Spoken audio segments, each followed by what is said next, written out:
अस्सलाम वालेकुम dear students. आज हम स्टार्ट करेंगे एक दूसरे चैप्टर को जिसका नाम है बायोलॉजिकल मॉलिक्यूल।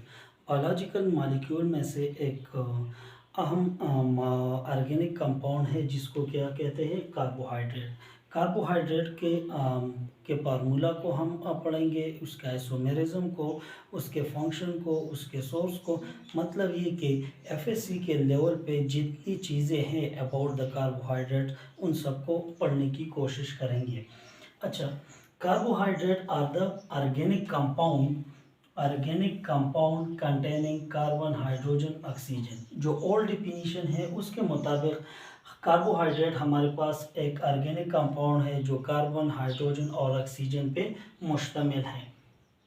अब carbohydrate are also called hydrated carbon. Carbohydrate को हम क्या कहते हैं, हाइड्रेटेड कार्बन भी कहते हैं। क्यों कहते हैं? Due to the presence of water ratio, क्योंकि इनमें किस चीज़ की रेशो मौजूद है, वाटर की रेशो मौजूद होने की वजह से इसको क्या कहा जाता है, हाइड्रेटेड कार्बन कहा जाता है। फॉर एग्जांपल मैंने यहाँ पर लिया हुआ है एक एग्जांपल एसिटिक एसिड का, और इसका जो फार्मूला है C2H4O3। अगर इससे मैं क्या कर लूँ, 2 कॉमन ले लूँ। 2 कॉमन लेने के बाद यहाँ पर क्या रह जाएगा, C, और यहाँ पर क्या रह जाएगा, H2 और O, ये रह जाएगा। अब अगर देखा जाए तो यहाँ पर हमारे पास जो रह जाता है हाइड्रेटेड मीन्स वाटर मॉलिक्यूल है, और साथ में क्या है, ब्रैकेट के अंदर कार्बन है, तो इस वजह से इसको क्या कहा जाता है, हाइड्रेटेड कार्बन कहा जाता है। मतलब ये कि ये ऊपर वाला स्टेटमेंट मैंने क्या कर लिया, क्लेरिफाइड कर लिया, मैंने इसको सेटिस्फाई कर लिया। इसी तरीके से अगर दूसरा है लैक्टिक एसिड का, तो इसको अगर हम देख ले तो इससे हमें क्या कॉमन ले लेता हूँ, 3 कॉमन ले लिया। फिर यहाँ पर रह जाएगा C, फिर यहाँ पर स्मॉल ब्रैकेट, यहाँ पर H2 और O, हो गया। अब अगर फिर से देख ले तो यहाँ पर हाइड्रेटेड कार्बन मतलब का वाटर मॉलिक्यूल है, और साथ में क्या है, कार्बन मौजूद है, तो इस वजह से इसको कार्बोहाइड्रेट को क्या कहा जाता है, हाइड्रेटेड कार्बन कहा जाता है। लेकिन some have carbon, hydrogen, oxygen but they have no water ratio in them। कुछ ऐसे मॉलिक्यूल्स हैं ऑर्गेनिक जिसमें वाटर की रेशो मौजूद ही नहीं है। हालांकि इसमें कार्बन, हाइड्रोजन, ऑक्सीजन तो है, लेकिन इसमें वाटर की रेशो मौजूद नहीं है। फिर भी ये किस में हम डाल लेते हैं, कार्बोहाइड्रेट में डाला जाता है। फॉर एग्जांपल हमारे पास एक है डीएनए और दूसरा क्या है, आरएनए। अब अगर इसको हम नंबर ऑफ कार्बन गिनवा ले, 1 2 3 4 5, इसका 1 2 3 4 और कार्बन नंबर 5, ये कार्बन जो है ये हमें नंबर ऑफ कार्बन शो करते हैं। अब अगर देखा जाए तो आरएनए और डीएनए दोनों एक ही चीज़ है। 5 नंबर ऑफ कार्बन इसमें है, 5 नंबर ऑफ कार्बन उसमें है, लेकिन इसमें जो मेन डिफरेंस है डीएनए और आरएनए में, यहाँ पर कार्बन नंबर 2 पे ऑक्सीजन की क्या है, कमी है। मतलब ये कि यहाँ पर ऑक्सीजन नहीं है और यहाँ पर ऑक्सीजन है। ऑक्सीजन की कमी की वजह से इसको क्या कहा जाता है, डीऑक्सीराइबोस न्यूक्लिक एसिड कहा जाता है, और यहाँ पर ऑक्सीजन फुल है तो ये इसको आरएनए कहा जाता है। बस इन आरएनए और डीएनए में सिर्फ यही एक डिफरेंस है।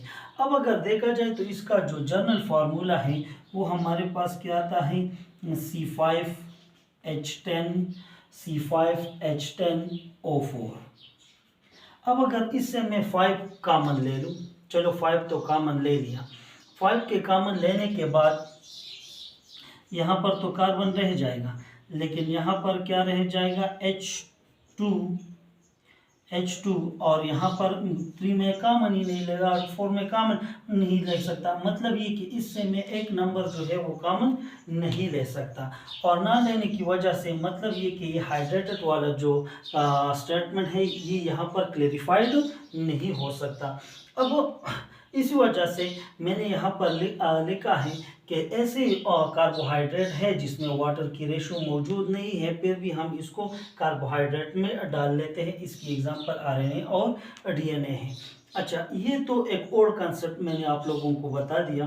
अब इसका जो मॉडर्न कंसेप्ट है अबाउट द कार्बोहाइड्रेट, के कार्बोहाइड्रेट आर पॉलीहाइड्रोऑक्सीअल्डिहाइड एंड पॉलीहाइड्रोऑक्सीकेटोन।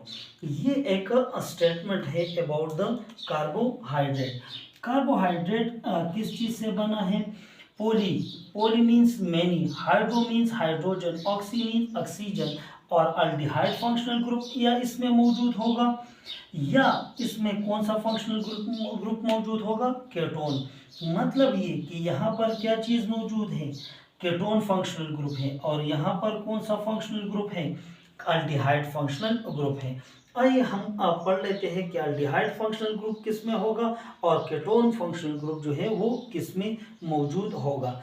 अब इसको हम यहाँ पर मैंने लिखा है poly, poly means many, hydro means hydrogen, hydrogen 1 2 3 4 5 6 7 8 9 10 11 12।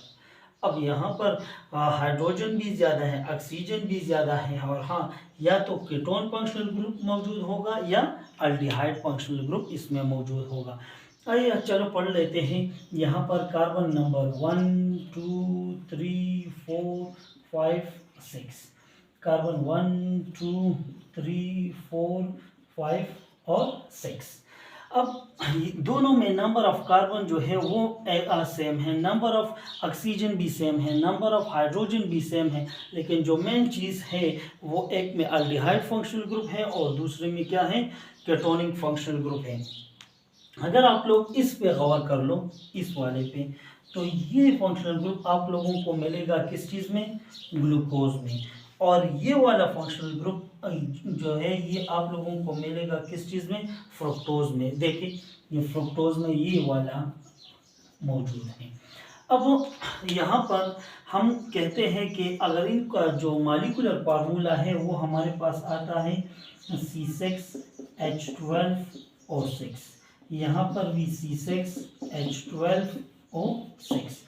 मतलब ये कि इन दोनों का structure formula, molecular formula same है, लेकिन स्ट्रक्चर फार्मूला क्या है? डिफरेंट है। और इसी स्ट्रक्चर फार्मूला डिफरेंट होने की वजह से एक को हम ग्लूकोज कहते हैं और दूसरे को फ्रुक्टोज कहा जाता है।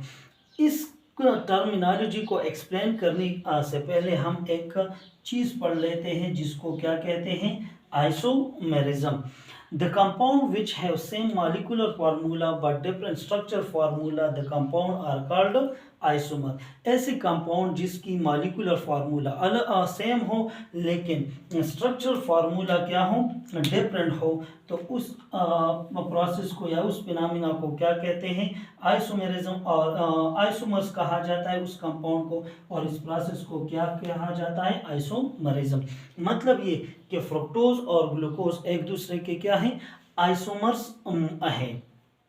अब अगर देखा जाए तो ग्लूकोज में जो फंक्शनल ग्रुप है वो कार्बन नंबर 1 पे मौजूद है, फंक्शनल ग्रुप कार्बन नंबर 1 पे है, लेकिन जो फ्रुक्टोज है उसका फंक्शनल ग्रुप कौन से कार्बन पे मौजूद है? कार्बन नंबर 2 पे मौजूद है। कहने का मतलब ये है कि ग्लूकोज और फ्रुक्टोज में एक दूसरे के क्या है? आइसोमर्स है, और इसी आइसोमेरिज्म की वजह से इनकी जो मॉलिक्यूलर फार्मूला है वो सेम है और स्ट्रक्चर फार्मूला जो है वो डिफरेंट है। अच्छा जी, अब हमने यहाँ पर उसका ओल्ड कंसेप्ट और न्यू कंसेप्ट जो है अबाउट द कार्बोहाइड्रेट पढ़ लिया, और साथ ही साथ ग्लूकोज और फ्रुक्टोज का स्ट्रक्चर फार्मूला भी पढ़ लिया।